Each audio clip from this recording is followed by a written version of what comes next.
चैतन्य चमत्कारी श्री चंद प्रभु भगवान की, परम शांति विधायक श्री शांतिनाथ भगवान की, चिंतामणि श्री पार्श्वनाथ भगवान की, वर्तमान शासन नायक श्री महावीर भगवान की, 24 तीर्थंकर भगवंतों की, संत शिरोमणि 108 आचार्य गुरुवर श्री विद्यासागर जी महामुनिराज की,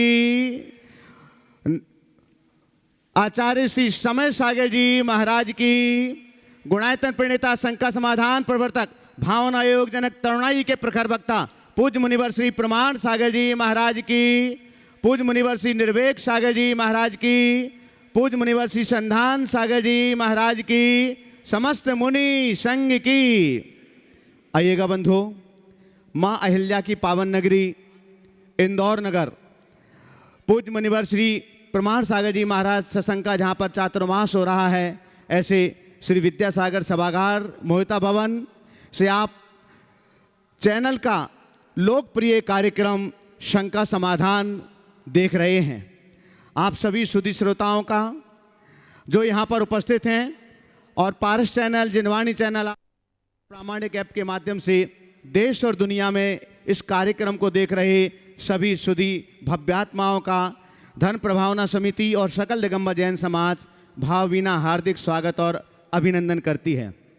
बंधुओं, शंका समाधान के इस सत्र को हम प्रारंभ करें उसके पूर्व महाराज श्री का मंगल आशीष ग्रहण करते हैं। दोनों हाथों को जोड़िएगा, आपके लिए भी मंगल आशीष मिले और आपके माध्यम से देश और दुनिया में इस कार्यक्रम को देख रहे सभी सुधी श्रोताओं के लिए भी मंगल आशीष की छांव प्राप्त हो। हे महाराज श्री, नमोस्तु नमोस्तु नमोस्तु, इच्छामि इच्छामि इच्छामि। आइएगा बंधुओं, हम शंका समाधान के इस लोकप्रिय कार्यक्रम को प्रारंभ करने के लिए महाराज श्री के श्री चरणों में निवेदन करें।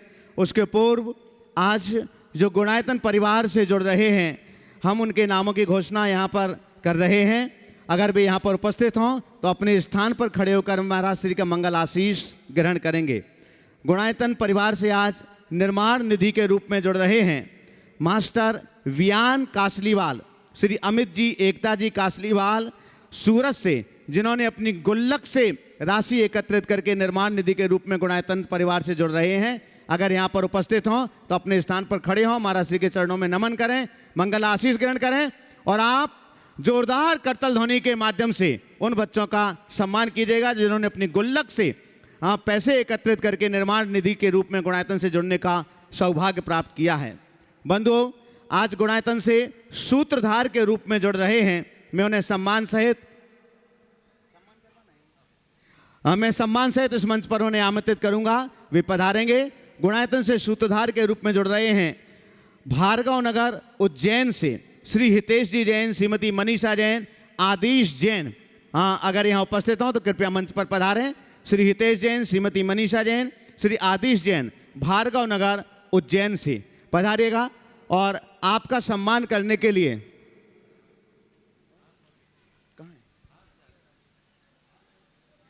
मैं आमंत्रित कर रहा हूं आपका सम्मान करने के लिए हर्ष जी पधारेंगे, गुणायतन के शिरोमणि संरक्षक, और विवेक जैन, बिक्की भैया,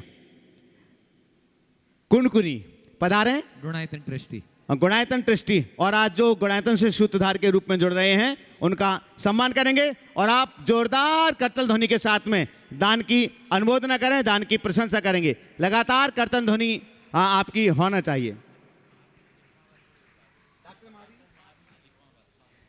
स्वागत की श्रृंखला में सम्मिलित होने के लिए हम बुला रहे हैं डॉक्टर जी महावीर जी लिकमावत, महावीर जी लिकमावत, कृपया वे भी पधारें सम्मान करने के लिए। आइएगा शीघ्रता के साथ में।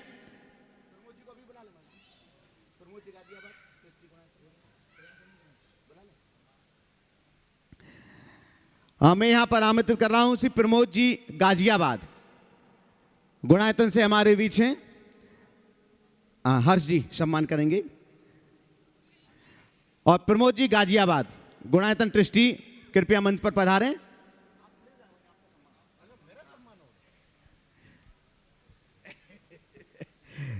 चलेगा, शीघ्रता के साथ में प्रमोद जी गाजियाबाद, गुणायतन के ट्रस्टी हैं, कृपया पधारेंगे।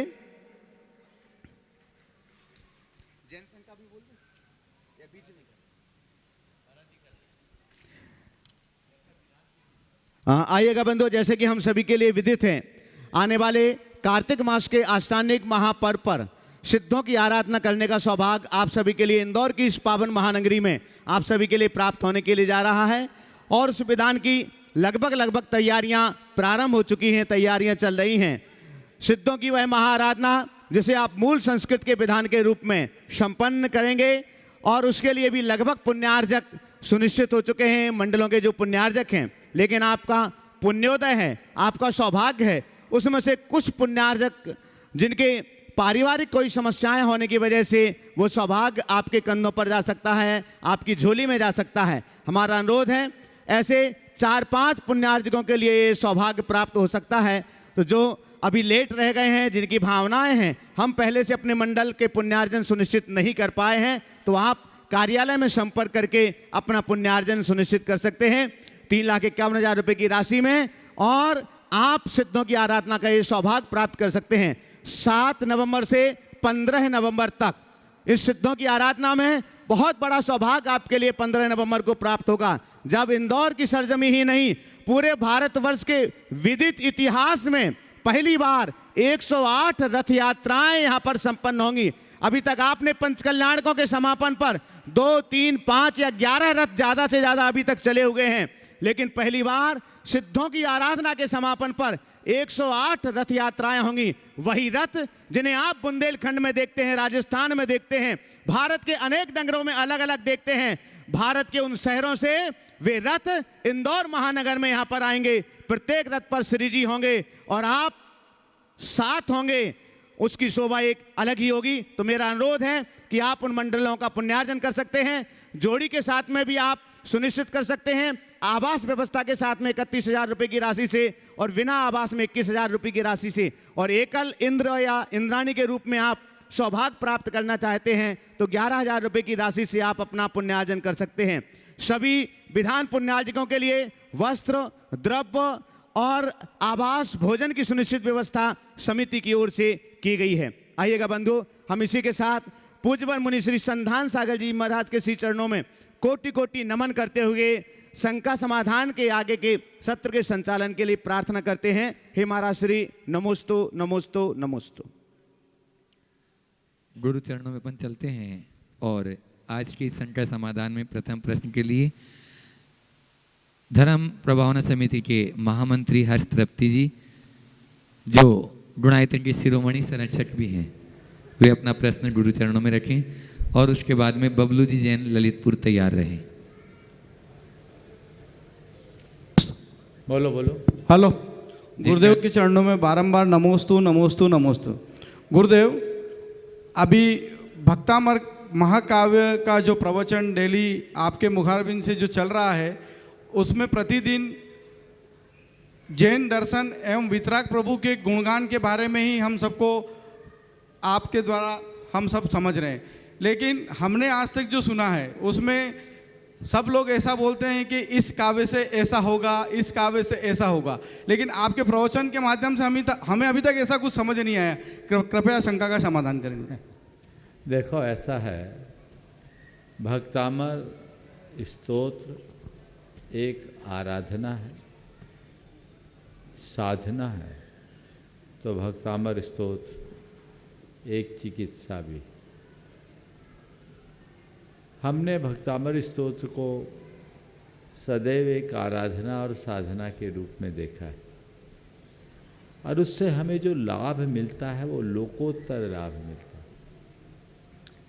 तो जब उसी लाभ से हम अपने आप को कृतकृत्य महसूस कर लेते हैं तो बाकी बातें हम क्यों बताएं।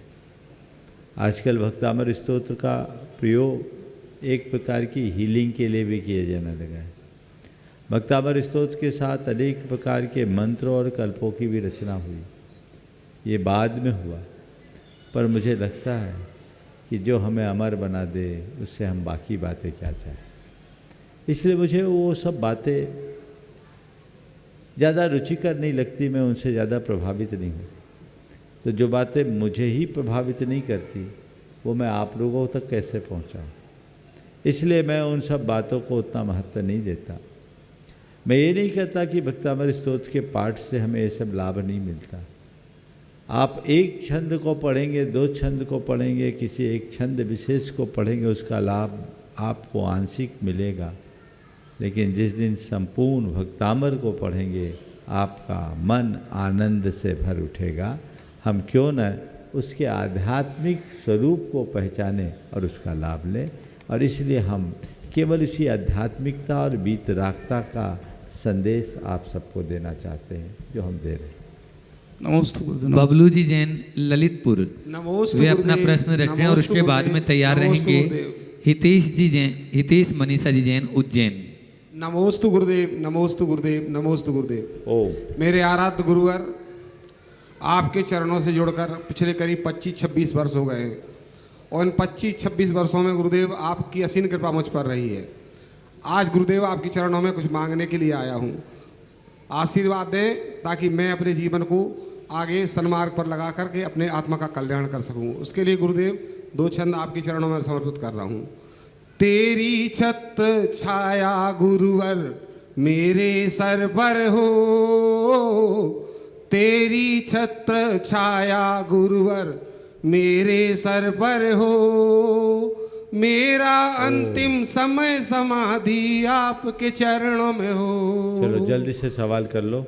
गुरुदेव, हम लोग अपने जीवन में जब किसी बच्चे का जन्म होता है तो उसके लिए चिल्ड्रन मनी बैक पॉलिसी ले लेते हैं और जैसे ही वो बड़ा होता है तो एजुकेशन प्लान ले लेते हैं और जीवन के अंत के लिए जीवन के साथ भी और जीवन के बाद भी पॉलिसी लेते हैं। परंतु गुरुवर, हम अपने संसार में रह करके परमात्मा से हमारा निरंतर संबंध बना रहे, इसके लिए कौन सी पॉलिसी लेना चाहिए? गुरुवर कृपया आशीर्वाद दें और मार्गदर्शन दें। नमोस्तु। आप लोग जितनी भी पॉलिसियां लेते हैं वो आपके कितने काम में आएगी पता नहीं। जो पॉलिसी आपके जाने के बाद की है उसका तो आपको लाभ नहीं मिलेगा, आपके पीछे वाले को मिलेगा। जो आपके जीते जी की पॉलिसी है वो भी तब मिलेगी जब आप क्लेम करोगे और आपका क्लेम पूरी तरह प्रूफ हो जाए। कई बार उसमें भी गड़बड़ हो जाता है, लेकिन मैं आपसे कहता हूँ सच्चे अर्थों में बीमा कराना चाहते हो तो यथार्थ जीवन का तो बीमा कभी हो ही नहीं सकता। कोई भी दुनिया की ऐसी कोई एजेंसी या ताकत नहीं है जो तुम्हें तुम्हारे जीवन को पूर्ण सुरक्षित रखने की गारंटी दे सके। है क्या? नहीं गुरुदेव, वो तो केवल ऊपरी व्यवस्था का आश्वासन मात्र है। लेकिन तुमने बहुत अच्छा सवाल किया है। मैं आपसे कहता हूँ अगर बीमा ही कराना चाहते हो तो अपने असली जीवन का बीमा कराओ जो तुम्हारे भीतर का जीवन, और उस जीवन के बीमा में केवल आपको पॉलिसी भर लेने की देर है, समय समय पर उसे चुकाने की देर है। जो भी उसका क्या कहते हैं आप लोग, हर पॉलिसी का प्रीमियम होता है ना, जी प्रीमियम भरने की देर है। बाकी समय पाकर सब सीधे आपके अकाउंट में चला आता है। समझ गए? तो आत्मा का बीमा कराओ, और आत्मा का बीमा कराने के लिए बाहर जाने की जरूरत नहीं है। जिनालय आत्मा का बीमा भवन है और सदगुरु उनके एजेंट हैं, उनकी शरण में आ जाओ। नमोस्तु गुरुवर, नमोस्तु अपने गुरुवर। जीवन में व्रत, संयम, तप, त्याग, दान, पुण्य की कोई न कोई पॉलिसी लो। उस पॉलिसी से जो तुम्हें मिलेगा वह केवल और केवल तुम्हें मिलेगा, तुम्हारा होगा, जिंदगी के साथ भी जिंदगी के बाद भी। यथार्थ उसमें, बाकी तो कोरा आश्वासन। नमोस्तु गुरुदेव, नमोस्तु गुरुदेव। ओम। हितेश जी, मनीषा जी जैन उज्जैन से अपने बीच में हैं और एक गुणायतन से जुड़े तो हैं लेकिन शाश्वत तीर्थ राज में और ऊंचे स्थान पर जुड़ेंगे तो बहुत अच्छा हो जाएगा। जोरदार ताली से स्वागत करें। और उसके बाद में आज भिंडर समाज से अपने बीच में काफ़ी संख्या में श्रावकगण गुरु चरणानुरागी यहाँ गुरु चरणों में कुछ आश लेकर आए हैं, वे सब एक साथ मिलकर खड़े हो जाएंगे। प्रश्न अपना निवेदन भी करेंगे गुरु चरणों में और प्रश्न के लिए जितने गुरुजी कहेंगे अपन आगे बात कर लेंगे। नमोस्तु गुरुदेव, नमोस्तु गुरुदेव, नमोस्तु गुरुदेव। जय बोलो आचार्य गुरुवर्षी विद्यासागर जी महाराज की जय हो। जय बोलो मुनिवर्षी प्रमाण सागर जी महाराज की जय। जय बोलो समस्त मुनि संघ की जय। महाराज श्री, मेरा प्रश्न यह है कि आज के इस भौतिक युग में हम अपने बच्चों को कैसे संस्कारवान बनाएं। अगर हम घर में संस्कार देते भी हैं तो बच्चा बाहर स्कूल में जाता है, अन्य उसके जो दोस्त लोग हैं उनको देखता है तो वापस वो उसी अनुरूप होता है। तो हम अपने बच्चों को कैसे संस्कारवान बनाएं और वो बना रहे आजीवन, तो इसके लिए हमें क्या करना चाहिए? बच्चों को जब हम संस्कारवान बनाने की बात करते हैं ना, तो हम लोग केवल इतना करते बेटा ये करो और ये नहीं करो। ये बात अधूरी है, सही नहीं है, प्रक्रिया ही गलत है। हमें बच्चों के हृदय में ये बात बिठाना चाहिए क्या काम करने योग्य है और क्या काम करने के अयोग्य है, और उसके लिए कुछ न करे, 4 बातें बच्चों के जेहन में उतार दें। सबसे पहली बात, पाप से डर। दूसरी बात, संवेदनशीलता। तीसरी बात,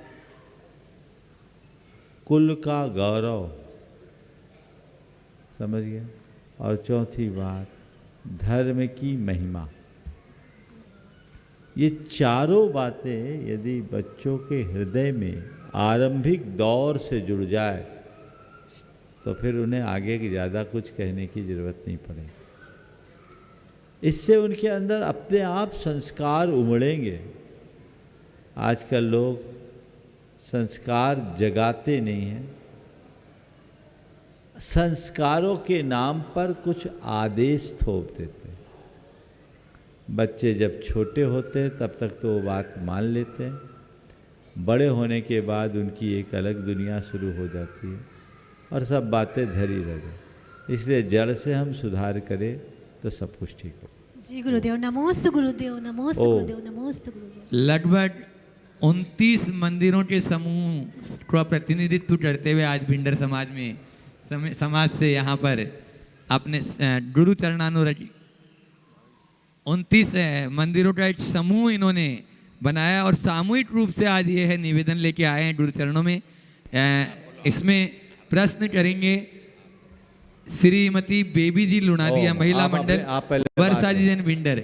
आप बात करो, एक साथ हो जाएं, महिलाएं भी इधर ही आ जाएं। हाँ। साथ में हो जाएंगे एक साथ। हाँ, पहले अपना निवेदन गुरु चरणों में रखेंगे और उसके बाद में प्रश्न भी करेंगे। और आप लोग जोरदार तालियों से एक बार पूरे समाज का अभिनंदन कर दें। गुरुदेव नमोस्तु नमोस्तु नमोस्तु। पूरा समाज आया है भिंडर, पूरे भिंडर समाज, नरसिंहपुरा समाज की तरफ से आपको नमोस्तु नमोस्तु नमोस्तु।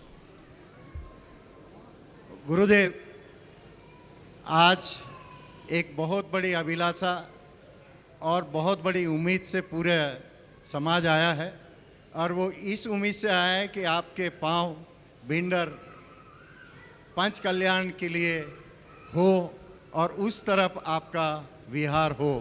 बहुत बड़ी उम्मीद है, और आप इस उम्मीद में हम कितने सफल हों या नहीं है, हम तो लगे हुए हैं आपके पास, और आपका मार्गदर्शन इस दिशा में चाहिए, पहली बात।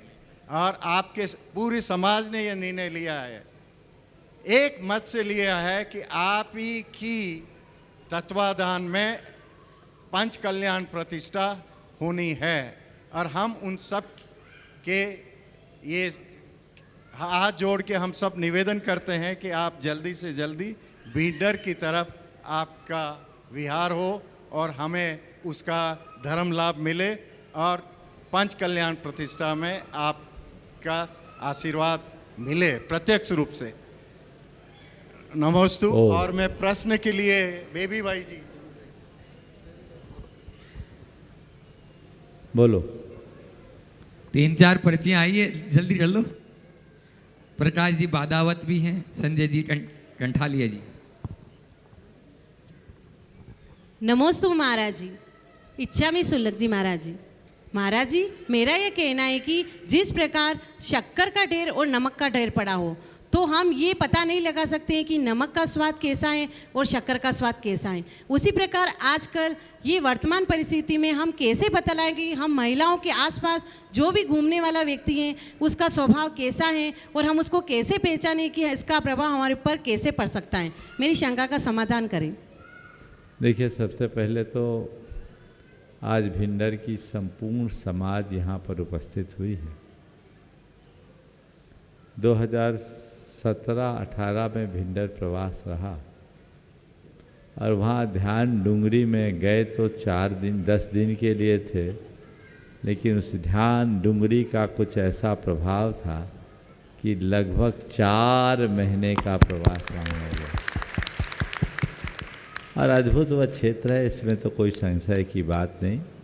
और तभी समाज ने उत्साहपूर्वक वहाँ के मंदिर का पुनर्निर्माण करने का संकल्प लिया, जिसमें 29 शिखरों से युक्त 3 बड़े जिनालय का एक संकुल निर्मित कर रहे हैं। मैं देख रहा हूँ मंदिर का कार्य तीव्र गति से चल रहा है और पूर्णता की ओर है। आज आप लोगों ने सामूहिक रूप से पुनः निवेदन किया। निवेदन तो आपका लगातार पिछले अनेक वर्षों से चल रहा है।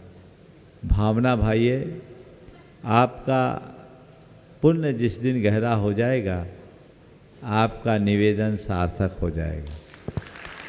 आपके हाथ में प्रयास है, आपको सतत प्रयास करते रहना चाहिए और ये प्रयास ही सुपरिणाम प्रदान कर सकता है, इसलिए प्रयास करते रहना चाहिए। मैं समाज से इतना ही कहूँगा, भिंडर की समाज बड़ी समर्पित और एकजुट समाज है। आप अपनी समाज में ऐसा ही समर्पण और एकजुटता को बनाए रखें ताकि आप अपनी भावनाओं को साकार कर सकें। आज भिंडर समाज की पदाधिकारियों की नई टीम, आए तो सब पुराने ही लोग हैं, पर पदाधिकारी के रूप में थोड़े से शकल बदल गए। मैं उनसे भी ये कहना चाहूँगा, जो नई टीम आई है बहुत उत्साही टीम है। ऐसे ही उत्साह के साथ आप सब जुड़े रहें और मंदिर के कार्य को तत्परता से पूर्ण करें, शीघ्रातिशीघ्र पूर्ण करें, ताकि जो भव्यता आपने अपने मन में सोच रखी है, जितना भव्य आपने जिनालय बनाया है, उससे भी कहीं ज़्यादा भव्य आपकी प्रतिष्ठा संपन्न हो, प्रतिष्ठा समारोह संपन्न हो, ये प्रयास करना चाहिए। जय जय गुरुदेव। जो सवाल किया कि शक्कर और नमक को अलग से दूर से पहचानना मुश्किल होता है, हम दूर से व्यक्ति को कैसे पहचाने कि ये हमारे अनुकूल है अथवा प्रतिकूल। देखिए, बात सही है, ऊपरी शक्ल से किसी को नहीं पहचाना जा सकता, लेकिन स्वाद लेने से सब पता लग जाता है। आप सबके लिए मैं ये कहूँगा, किसी भी व्यक्ति के केवल बाहरी रूप और व्यवहार से उस पर भरोसा न करें। खासकर आप महिलाओं के लिए कहूँगा, आप लोगों में एक कमी होती है, किसी से भी बहुत जल्दी विश्वास कर लेते हैं, किसी पर भी जल्दी विश्वास कर लेते हैं, बातों में आ जाते हैं और उसमें धोखा हो जाता है। हमारे नीति ग्रंथों में कहा है कि किसी भी व्यक्ति पर सीधा विश्वास मत करो, शंका भी मत करो, लेकिन हर किसी पर सीधे सीधे विश्वास मत करो। आप उसे निकटता से देखने की कोशिश करो, उसको टेस्ट करो, उसकी सोच, उसकी प्रवृत्ति और उसके व्यवहार को निकटता से देखो। जब निकटता से देखेंगे तो आपको बहुत अर्थों में उसकी असलियत का पता लग जाएगा, और फिर उसके बाद आप उससे कोई व्यवहार बनाएंगे तो कभी भी विफल नहीं होंगे, और उसके विरुद्ध केवल ऊपर की मीठी मीठी बातों में आप प्रभावित हो जाएंगे तो मामला गड़बड़ हो सकता है। एक और है, हाँ, गुरुवर के चरणों में नमोस्तु नमोस्तु नमोस्तु। गुरुवर, अहिंसा की पराकाष्ठा क्या है और यह मनुष्य जीवन में एक आवश्यक के रूप में ही मात्र है या इसके और भी मायने कुछ हैं? कृपया मार्गदर्शन करें। देखिए, अहिंसा की पराकाष्ठा क्या है? अहिंसा की पराकाष्ठा तो परम ब्रह्म की उपलब्धि। अहिंसा भूतानाम जगत विदितम ब्रह्म परमम। अहिंसा परम ब्रह्ममय। जिस दिन हमने अहिंसा को पूर्ण रूप से आत्मसात कर लिया, उसी दिन हम आत्मा से परमात्मा हो जाएंगे। यह अहिंसा का परम रूप है। लेकिन वहाँ तक पहुँचने के लिए हमें अपनी संवेदना को व्यापक बनाना होगा। जगत के चराचर को अपने अंदर समाहित करने की क्षमता विकसित करनी हो। उतनी गहरी संवेदना जब विकसित होती है, तब अहिंसा का चरम और परम रूप प्रकट होता है।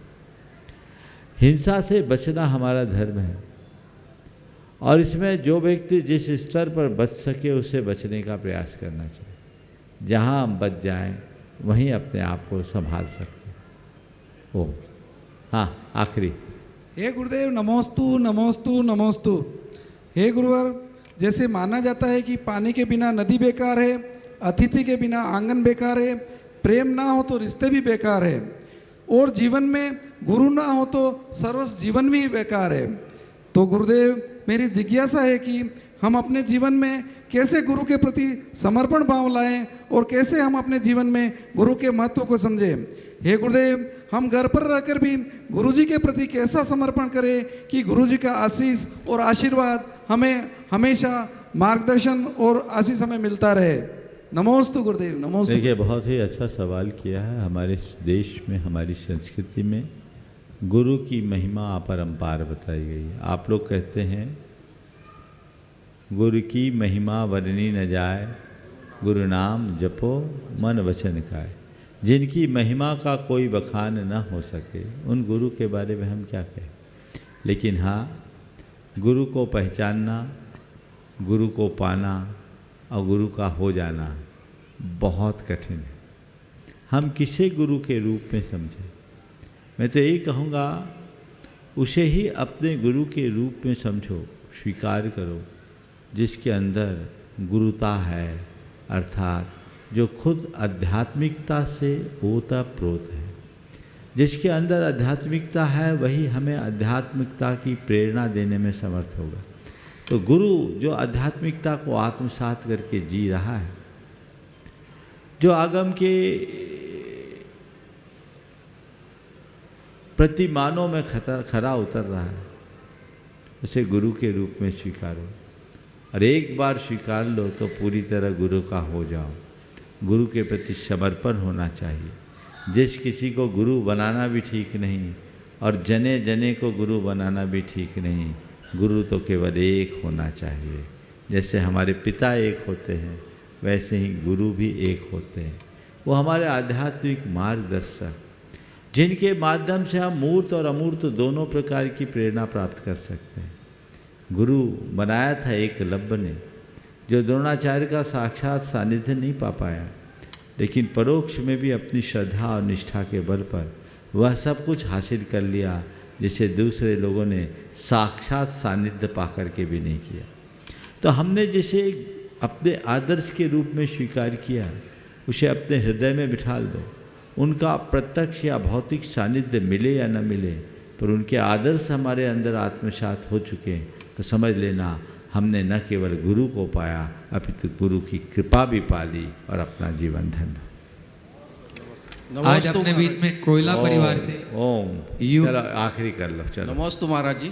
यह उदयपुर से पायल कंठालिया का प्रश्न है महाराज जी।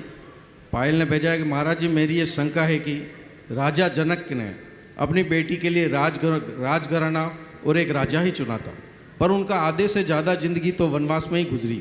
उसे महलों में भी इतना नहीं रही, लेकिन उन्होंने अपने आप को इतना काबिल बनाया कि आज वो पूरे विश्व में पूजनीय बन गई। वनवास में भी अच्छी जिंदगी बिताई। तो महाराज जी, आज के समय में हम बेटियों को किस प्रकार काबिल बनाएं, ये शंका समाधान पाए। बहुत अच्छा सवाल किया है। एक बार इस सवाल की जोरदार सराहना कर लें। पायल कंठालिया हमारे उदयपुर भिंडर प्रवास की स्थायी स्तंभ रही है। आज वो उसने अपने सवाल को, शायद उनके पिताजी हैं ना, पिताजी के माध्यम से भेजा। देखिए, बात बिल्कुल सही है। माँ बाप अपनी संतान को अच्छे से अच्छी जगह भेजना चाहते हैं। और जनक जी ने भी वही किया। लेकिन एक बात सदैव ध्यान में रखना, हम जो चाहें, जैसा चाहें वैसा ही सब कुछ हो, ऐसा कभी सुनिश्चित नहीं होता। उनके भाग्य में जो था वही हुआ। लेकिन सबसे बड़ी बात यह है कि सीता ने अपने आप को वैसा ढाला। और एक विशेष बात, अगर सीता राजघराने में ही रहती तो अतीत में समाई हुई हजारों लाखों रानियों की तरह वह भी एक रानी होती। लेकिन अपने पिता पति के साथ वनवास में भी रही तो आज सीता सारे मानव जाति की आदर्श बन गई। वो सीता माता बन गई। सीता को सीता माता किसने बनाया? उनके त्यागमय समर्पणमयी जीवन ने, व्यक्तित्व ने, उसने ऐसा बनाया। और देखो और लाभ के और चमत्कार, सीता ने अपने पति के साथ पूरा साथ निभाया। उसका क्या फल पाया? पहले सीता आती है, बाद में राम। सीताराम सीताराम, राम सीता बोलते हैं, सीताराम। ये समर्पण का द्योतक है। तो मैं आज की सभी स्त्रियों से ये कहना चाहूँगा कि वह सीता के आदर्श को आत्मसात करके चले, ताकि वो अपने जीवन में एक अच्छा आदर्श उपस्थित कर सके। लेकिन आजकल उल्टा होता है। एक बार की बात है, मैंने रामायण की चर्चा अपने प्रवचनों में की। कुछ सुधी महिलाएं मेरे पास बैठी थी। मैंने ऐसे ही उनसे पूछा कि बताइए, यदि आपके पति के साथ ऐसा होता तो आप क्या करती? पति के साथ वनवास जाने को तैयार होती या घर पे रहकर कोई दूसरा रास्ता चुनने का प्रयास करती? एक महिला ने कहा, महाराज अगर ऐसा होता तो मैं तो अपने पति के साथ वनवास ही जाती। उत्तर सुन के मुझे बड़ा अच्छा लगा और अचंभा भी हुआ, क्योंकि वो महिला बड़ी मॉडर्न थी। अच्छा इसलिए लगा कि उनने बहुत अच्छी बात कही, और अचंभा इसलिए लगा क्योंकि उस तरह की विचारधारा की महिला से ऐसे उत्तर की कोई प्रत्याशा नहीं थी। मैंने उनसे पूछा, अच्छा तो आप सीता के चरित्र से इतने प्रभावित हो गई? बोले, महाराज जी प्रभावित छोड़िए, 3 सासुओं के अंडर में राज में रहने से अच्छा पति के साथ अकेले जंगल में रहना है। ये जो सोच है, इस सोच को बदलने की आवश्यकता है। नमोस्तु गुरुदेव। आज कोयला परिवार से यूएसए से संयम जी जैन यहाँ पर उपस्थित हैं। वे अपना प्रश्न रखेंगे और उसके बाद में सोनम प्रकाश, सुनीता, शुभम जी जैन, सूची से मनिया जो डुनाइतन के ट्रस्टी भी हैं। शीघ्रता करें, संयम जी जैन के पास में माइक पहुंचा दें। हेलो, गुरुदेव के चरणों में मेरी ओर से और समस्त कोयले परिवार की ओर से कई बार नमोस्तु नमोस्तु नमोस्तु। गुरुदेव, मेरा प्रश्न ये है कि मुझे जैसे ही यूएसए में पता चला कि नानी जी की संलेखना शुरू हुई है, तो मैंने अपने ऑफिस में उसका जिक्र किया और उसके लिए लीव अप्लाई करी। मैंने अपने दोस्तों को भी बताया कि मेरी नानी जी की संलेखना शुरू हुई है और उन्होंने व्रत धारण किया है।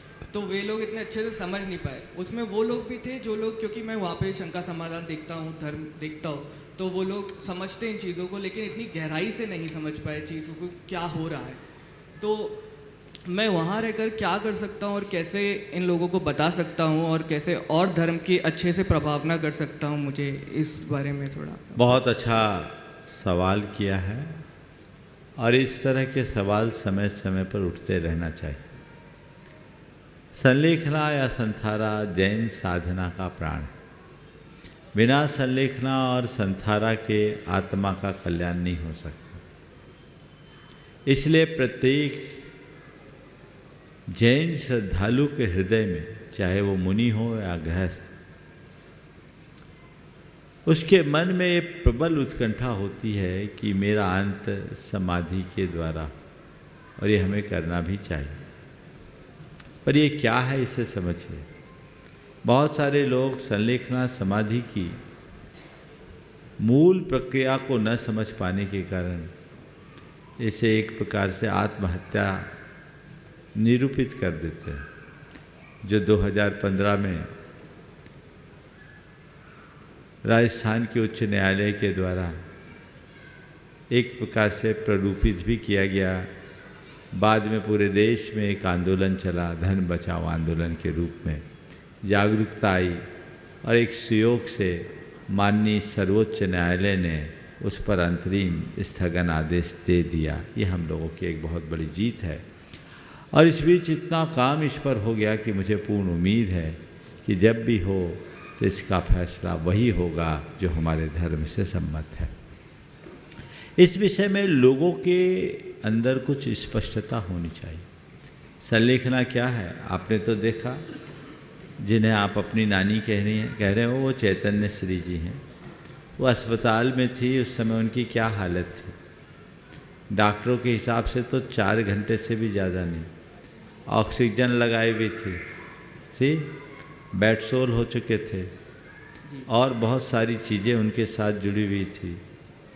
यहाँ लेकर के आकाश आलोक मेरे पास यही सोच कर आए कि कम से कम नमोकार भी सुना दिया जाए तो उनका कल्याण होगा। एक सवाल उठा था कि ऐसे समय में ट्रीटमेंट ही करना चाहिए, यहीं पर उठा था। हमने कहा ये ट्रीटमेंट ही है, और अब इसका प्रमाण आप सबको दिख गया। दिखा कि नहीं दिखा? डॉक्टर अपने तरीके से ट्रीटमेंट करते हैं, पर वो रिस्पॉन्स नहीं कर रही थी बॉडी। और आप देख रहे हैं लगभग 20 दिन तो हो गए। 20 दिन हो गए ना, 21 दिन, आज 21वां दिन है। आई थी तब क्या था और अब क्या है। अब न उन्हें ऑक्सीजन की ज़रूरत, ऑक्सीजन तो हमने पहले दिन हटवा दिया। केवल एक बार जल, और उसमें भी बीच बीच में उपवास। उनके बेड सोल भी ठीक हो गए, शरीर की सारी सूजन भी मिट गई, अंदर का तेज भी प्रकट हो गया, वेदना भी शांत हो गई, और अंदर का उत्साह भी प्रकट हो गया। देख रहे हो, कोई आकुलता है? ये एक ट्रीटमेंट है। जैन धर्म कहता है कि जिसने जन्म लिया उसका मरना सुनिश्चित है। तो हम एक दिन तो जाएंगे। और मृत्यु है क्या? देह का परिवर्तन। आत्मा का न जन्म होता है न मरण। जिसने जन्म लिया उसको एक दिन, जो जन्मता वो मरता। आत्मा न जन्मा है न मरा है। ये देह का परिवर्तन है। तो जब ऐसी परिस्थितियां निर्मित हो जाए कि इस देह को बचाना मुश्किल हो या बच पाना असंभव हो, तो इस शरीर का शोक त्याग कर आत्मोन्मुखी होकर समतापूर्वक अपने शरीर को परिवर्तित करने का नाम संलेखना या समाधि मरण। ये चाहे जब और चाहे जैसे नहीं लिया जाता। मृत्यु के अनिवार्य और परिहार्य स्थिति के निर्मित होने पर ही ऐसा किया जाता। कोई ऐसा उपसर्ग आ जाए जिसमें बचना मुश्किल हो, ऐसा दुष्काल आ जाए जिसमें जीवन का निर्वाह असंभव हो, ऐसी कोई बीमारी हो जाए जिसका कोई इलाज ना हो, या इतनी ऐसा बुढ़ापा आ जाए कि अपना ही शरीर पूर्णतः जर्जर हो जाए, अपने लिए भारभूत हो जाए। तो ऐसे समय में अपने व्रतों की सुरक्षा करते हुए, धीरे धीरे आहार पानी को कम करते हुए, अपनी कषायों का शमन करते हुए उत्साहपूर्वक देह का परित्याग करना संलेखना, संथारा या समाधि मरण। और एक बार जो इसे धार लेता है वो तीसरे भाव में अथवा अधिकतम 7-8 भाव में मोक्ष का अधिकारी बन जाता है। समझ गया? तो लोगों को बताओ ये कितनी बड़ी साधना है और कितनी सहज प्रक्रिया है। जब इस तरह के प्रकरण को लोग देखते हैं तो उनकी आंखें खुलती हैं, डॉक्टर भी आश्चर्यचकित हो जाते हैं। तो हमें इन सब चीज़ों को न केवल स्वयं समझना चाहिए, अपितु जब भी मौका आए औरों को समझाने का प्रयास करना चाहिए। सोनम सुनीता जैन, शुभम जैन, सूची सिमनिया गुणायतन ट्रस्टी, और उसके बाद में संध्या प्रेमचंद जी जैन उपकार एजेंसी तैयार रहे।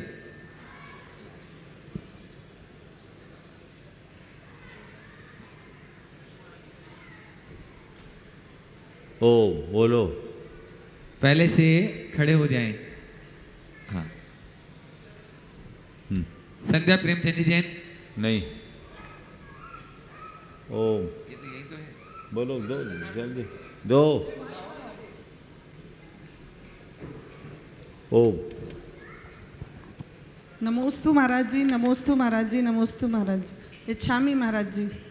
महाराज श्री, कल आपने एक शंका के समाधान में कहा था कि शंका सत्य के समाधान का साधन है, परंतु मैं शंकालु नहीं बनना चाहती। तो गुरुदेव, मैं यह जानना चाहती हूँ कि मैं शंकालु मुक्त कैसे बन सकती हूँ? शंकालु कैसे? शंका से मुक्त। शंकालु ना बनूं, ऐसा क्या करें? भरोसा कर लो सामने वालों पर, तो शंकालु बनेंगे नहीं। शंकालु कौन बनता है? जो अपने मन में बहुत सारे गलत फहमियाँ पाल रखता है, तो उसको कभी विश्वास ही नहीं होता। कुछ लोगों को होता है ना, सब चीज़ की दवा है, शक की दवा नहीं। तो शक तभी मिटता है जब विश्वास होता है, और विश्वास तभी टिकता है जब व्यक्ति संवाद से जुड़ा रहता है, गलत फहमियों से बचा रहता है। आगे। नमोस्तु गुरुदेव, नमोस्तु। मंजू संगीता जी जैन गया गुणायतन ट्रस्टी, और उसके बाद में संजय सीमा जी मोदी बाटल तैयार रहे। ओम जल्दी। जिनका नाम आगे बोल दिया है वो भी खड़े हो जाएं ताकि माइक वहां तक पहुंच जाए।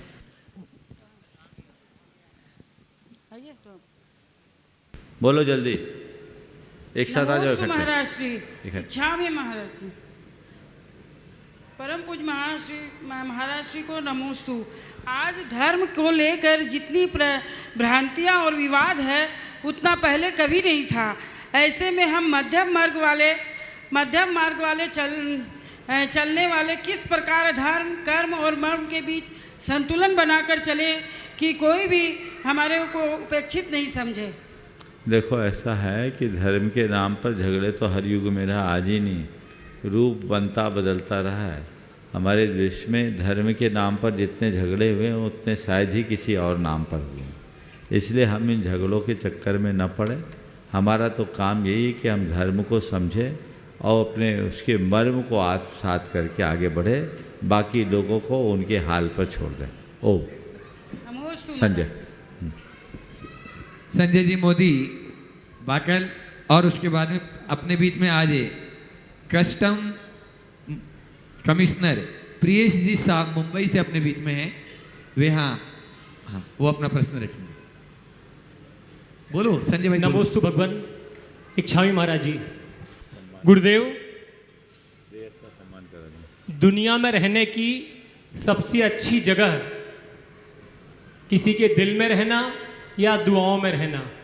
मेरी शंका यही है कि हम किसी के दिल में रहें या दुआओं में या दोनों में, और क्यों? नमस्ते। बहुत अच्छी बात है। दुनिया में रहने की सबसे अच्छी जगह है कि किसी के दिल में रहना या दुआओं में रहना।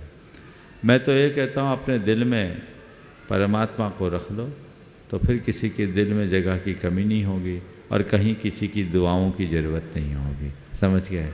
जब लोग दिल में कुछ और को रख लेते हैं तो दुआओं के चक्कर में घूमना पड़ता है। अगर दिल में अपने प्रभु और परमात्मा को रख ले तो सब चीज़ें अपने आप बन जाती। नमोस्तु भगवान। नमोस्तु। प्रियेश जी शाह कमिश्नर कस्टम मुंबई, वे अपना प्रश्न भी रखें और मैं चाहूँगा धर्म प्रभावना समिति के पदाधिकारी उनका वहीं पर सम्मान भी कर दें। आप लोग जोरदार तालियों से प्रियेश भाई का सम्मान करें। ओ आप सवाल करें जब तक। जी गुरुदेव, जैन फिलोसॉफी के हिसाब से पृथ्वी का सर्जन कैसे हुआ है? ये निर्माण में कैसे आई है सब आसमान तारे वगैरह? मैं चाहूँगा पहले तो एक बार दिनेश जी शाह का जोरदार अभिनंदन कर दो। ये हमारे समाज के बड़े क्रियाशील अधिकारी है। अगर मैं भूल नहीं रहा हूँ तो मुझे ध्यान है कटनी में लास्ट आए थे, गुणायतन भी आए थे। बहुत सुंदर। गुणायतन में हम सारे अफसर एक साथ आए थे। बहुत सुंदर, बहुत सुंदर। मीट में आए, सबमिट में आया था। बहुत ही कर्मठ और लगनशील अधिकारी हैं।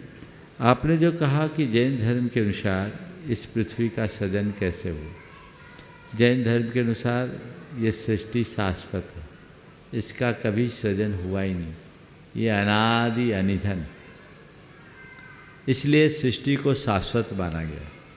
लेकिन हाँ, कुछ चीज़ें हैं जो हमारे शास्त्रों में हैं, उनके आधार पर हम सृष्टिवाद को किसी अर्थ में जोड़ के देख सकते हैं। वो क्या है? हम लोगों के यहाँ दो प्रकार की पृथ्वियों का वर्णन है, एक शाश्वत पृथ्वी और दूसरी अशाश्वत पृथ्वी।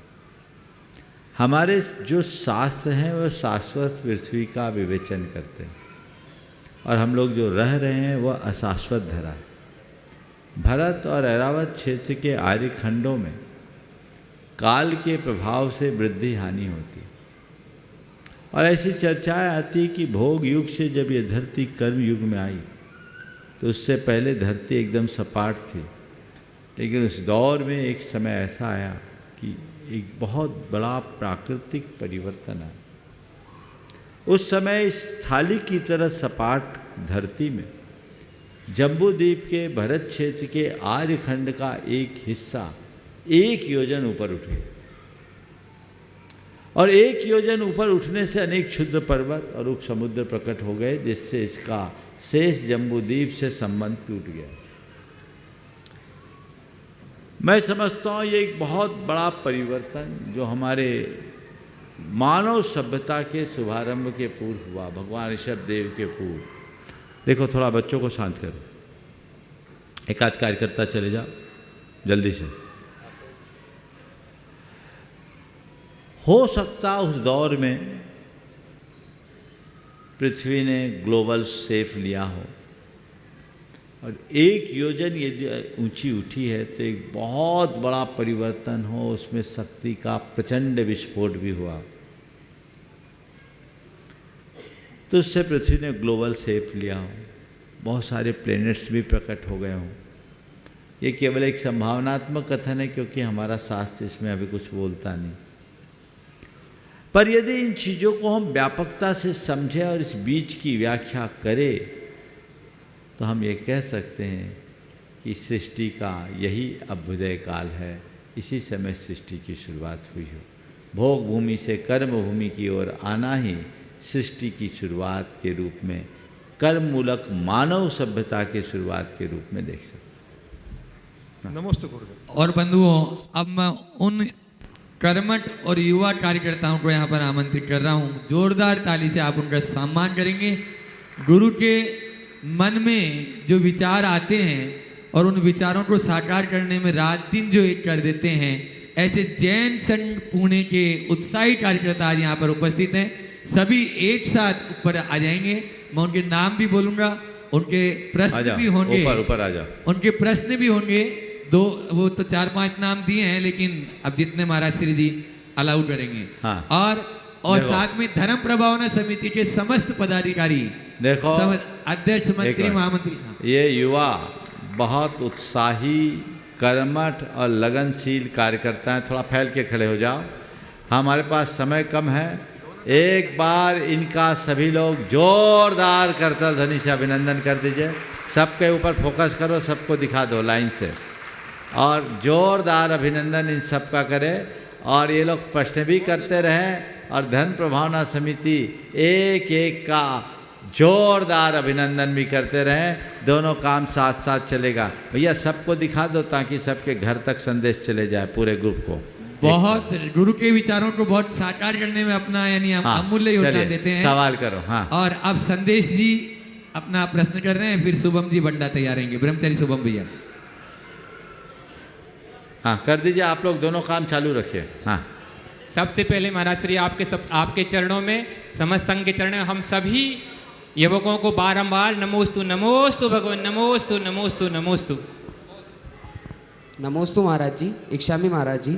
महाराज जी, मेरा प्रश्न है, आज जैन समाज और हमारे भाइयों के बीच व्यसनों की कुरीतियाँ आ गई है, उनको हम इन व्यसनों से कैसे दूर कर सकते हैं और जैन होने का गौरव उनको कैसे करवा सकते हैं?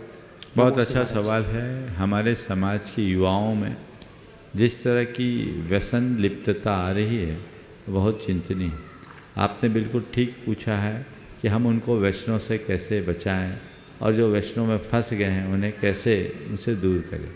हमें चाहिए कि हम युवाओं को जीवन का और जीवन के उद्देश्य का बोध कराएं। जीवन का महत्व क्या है, जीवन का मूलभूत उद्देश्य क्या है।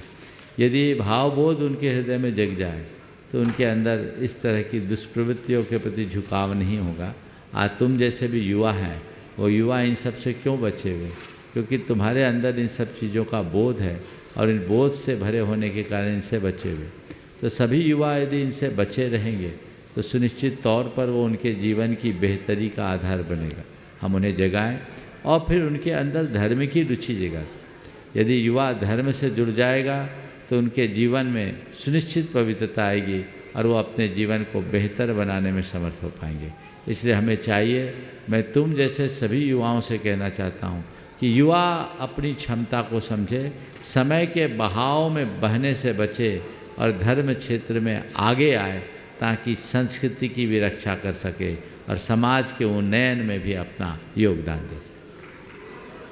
और हाँ, अगला प्रश्न है। हाँ, बोलो, सवाल करते रहो, बोलो बोलो। नमोस्तु महर्षि, नमोस्तु महर्षि। मेरा प्रश्न है, भारत में पहले बहुत जैन हुआ करते थे, किंतु समय के प्रभाव से, समय के प्रकोप से वो जैनों की संख्या बहुत कम हो गई है। उन्हें पुनः जैन मूलधारा में जोड़ने के लिए हम क्या प्रयास कर सकते हैं? देखिए, बात बिल्कुल सही है। कभी भारत की बहुसंख्यक समाज जैन थी, आज जैनियों को अल्पसंख्यक घोषित करना पड़ रहा। ये जातियाँ लुप्त हुई, इसके पीछे कई कारण रहे हैं। अब उन सब कारणों का उल्लेख करने का तो अभी यहाँ समय नहीं, लेकिन हमारा प्रयास ये होना चाहिए, जो हमारे होकर हमसे दूर हो गए हम उनके बीच एक अलख जगाएं, उनके मन में चेतना जगाएं, ताकि वे अपने मूल धारा में आ सके। जैन धर्म के मर्म को हम समझाएं तो आज भी उनमें वापस जैन धर्म के प्रति रुझान आ सकता है। संपर्क और संबंध बनाकर हम उनमें बहुत बड़ा बदलाव ला सकते हैं। ओम नमोस्तु स्वामी जी। हम युवा लोग धर्म के रथ को किस तरह खींचे महाराज जी के मोटिवेट भी रहें, और हम युवा लोग धर्म के रथ को किस तरह से खींचें कि हम धर्म करने के लिए मोटिवेट भी रहें और इस कार्य में अपना तन मन धन लगा सकें। देखिए, बहुत अच्छी बात है। युवा लोग धर्म के रथ को किस तरह खींचे। मैं तो कहता, रथ खींचने के लिए कुछ नहीं करना है, धर्म की जुआ को अपने कंधे पर उठा लेना है। युवा यदि धर्म की जुआ को, अपने धर्म रथ की जुआ को अपने कंधे पर रख ले तो धर्म रथ तो अपने आप चलता रहेगा। फिर ज़्यादा कुछ कहने और करने की आवश्यकता शेष नहीं रहेगी। इसलिए सभी युवाओं को धर्म से जुड़ने की ज़रूरत है। धर्म को अपनी सर्वोच्च प्राथमिकता बना करके रखने की ज़रूरत है। यदि धर्म को अपनी सर्वोच्च प्राथमिकता में आप स्थान देंगे तो सब चीज़ें अपने आप बन जाएगी और अपने जीवन को आगे बढ़ा सकेंगे, है ना। चलिए, एक बार और जो रह गए उनको दे दीजिए और सवाल नीचे की ओर बढ़ा दीजिए। एक सवाल नीचे। हाँ, जर्मनी। हाँ, जर्मनी। एक प्रश्न और अर्चना जी जो महिलाओं की जर्मनी। अभिषेक जी जर्मनी अपने बीच में यहाँ पर उपस्थित है, वे अपना प्रश्न करें और उसके बाद में दिनेश जी पचोरी गुणायतन ट्रस्टी तैयार रहे। एक सवाल कोटा से, कोटा वाले आ जाओ। हाँ जी, नाम जर्मनी से कौन है? अभिषेक जर्मनी आइए, उपस्थित हैं। जब तक कोटा वाले को दो, दीजिए माइक दो। हाँ, अपना नाम बोल दो। महाराज की जय। नमोस्तु महाराज जी, नमोस्तु महाराज जी, नमोस्तु महाराज जी। मेरा प्रश्न ये है कि हम अभी दिल्ली महाराज के दर्शन के लिए गए तो वहाँ समाज ने हमारे रुकने के लिए व्यवस्था की थी। हम किसी कारणवश वहाँ पर जो भी उन्होंने फ्री में व्यवस्था की थी, हम हमारा द्रव्य देना चाहते थे पर हम देकर नहीं आ पाए। वैसे तो हम ऑनलाइन के माध्यम से दे सकते हैं, पर हम बॉम्बे रहते हैं और वहाँ का जो मंदिर है वो काफ़ी छोटा है।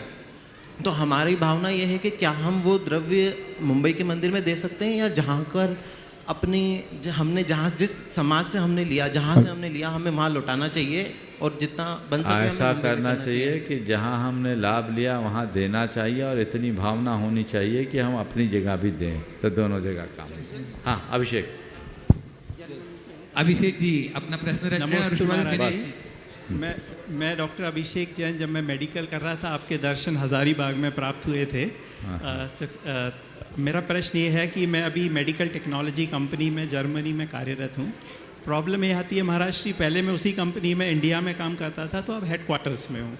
तो जितना ऊपर जाते हैं तो अपने धर्म के साथ साथ कैरियर में प्रोग्रेशन करना बहुत चैलेंजिंग हो जाता है।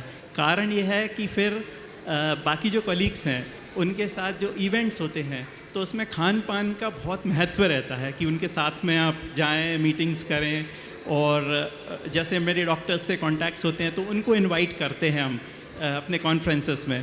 तो एक अपना जो जैन धर्म के प्रिंसिपल्स को फॉलो करते करते कैरियर में प्रोग्रेशन करना थोड़ा सा चैलेंजिंग फेस कर रहे हैं। देखिए, चैलेंजिंग है केवल मन की दुर्बलता। आज हमारे भारत के प्रधानमंत्री का खान पान कैसा है? बोलो, शुद्ध शाकाहारी हैं जी। दुनिया में कहीं भी जाते हैं उनको कोई कठिनाई होती? बोलो नहीं। उनने भारत में भी सारी दुनिया के लोगों को बुलाया और शुद्ध शाकाहारी भोजन कराया ना जी। तो ये आदत हम क्यों नहीं अपना सकते? हम कहीं जाएं तो अपना खाना खा के जाएं, उनको बता दें हम ये काम नहीं करते। हम किसी को बुलाएं तो शुद्ध शाकाहारी भोजन कराएं, बोल दो कि हम नॉन वेज नहीं खाते, नहीं खिलाना पसंद करते। ये हमारे ऊपर हमारी प्राथमिकता, बल्कि आप इसको लॉजिकली बताइए कि ऐसा हम क्यों नहीं करते। आपका संकोच एक तरफ होगा, लोगों के द्वारा आपको अतिरिक्त सम्मान प्राप्त होगा। हमारे लिए आज भी ये बात ध्यान रखना चाहिए कि हमारे व्यवहार से ज़्यादा प्रभाव हमारे चरित्र का पड़ता है। तो हम अपने चरित्र को उज्जवल बनाएं, निश्चित रहेगा। और आप जैसे लोग जो किसी भी क्षेत्र में ऊंचाई को छूते हैं, वे यदि ऐसा आचार रखते हैं तो उनमें बहुत परिवर्तन आता है। और मेरे संपर्क में आज भी बहुत सारे ऐसे लोग हैं जो मल्टीनेशनल कंपनीज के शीर्ष पर हैं, लेकिन वे अपने आचार विचार व्यवहार को वैसे ही बनाते हैं। हमारे यहाँ भी शेफाली बैठी थी, इनके हस्बैंड नितिन एक बहुत बड़ी कंपनी में बहुत हायर पोस्ट पे है। क्या है? डायरेक्टर है, CFO है, और वो वर्ल्ड रिलीजन जो पार्लियामेंट है उसके प्रेसिडेंट भी रहे हैं। सारी दुनिया में घूमते हैं और शुद्ध जैनी है, शुद्ध जैनी, नियम संयम के साथ रहने वाले, 16 कारण के उपवास करने वाले। अब की बार भादों के महीने में 32 दिनों में 24 उपवास किया, कुल 8 दिन आहार किया। हर जगह जाते हैं, उनको तो कोई कठिनाई नहीं होती। क्यों नहीं हो सकता? निष्ठा को और प्रगाढ़ बनाइए, यही आपकी परीक्षा है जी महाराज। मुझे वहाँ कोई कॉम्प्रोमाइज नहीं करना है। यदि ये बना के चलेंगे तो सब व्यवस्थित चलेगा। समय आप सबका हो गया, यहीं पर विराम।